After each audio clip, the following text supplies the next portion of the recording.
obviously a lot of support for Kairi Sane, which mirroring the R-Truth situation from a year ago did extend onto television tonight with the chants for Kairi Sane. There were, of course, the We Want Kairi hashtag that Kathy Kelly even contributed to, and then strangely, that tweet disappeared afterward. This is kind of the WWE has sort of made its own bed because they did set out this template a year ago with R-Truth that if you are really upset about someone being fired, this is how you go about doing it.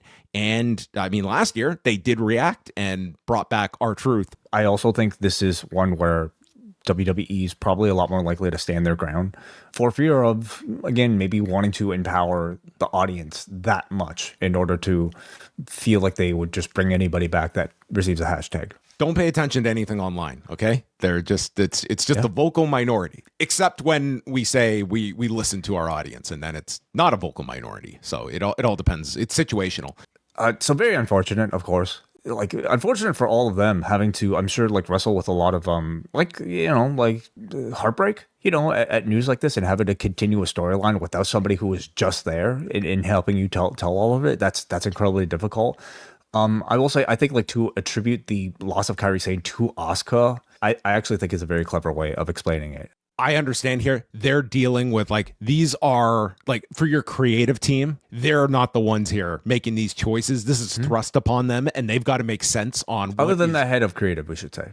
The head. I'm saying, like, your staffers that are most likely writing this and have to make sense of something that really doesn't make any sense.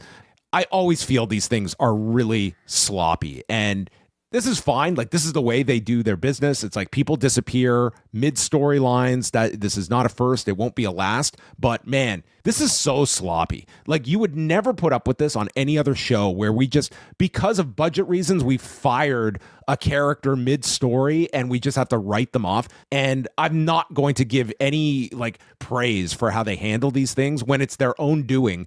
It's not as though you even get, like, some clean write-off. I'm sure there were many people that had no idea last week that Kairi would not be back the next week. You just have to pivot at that point.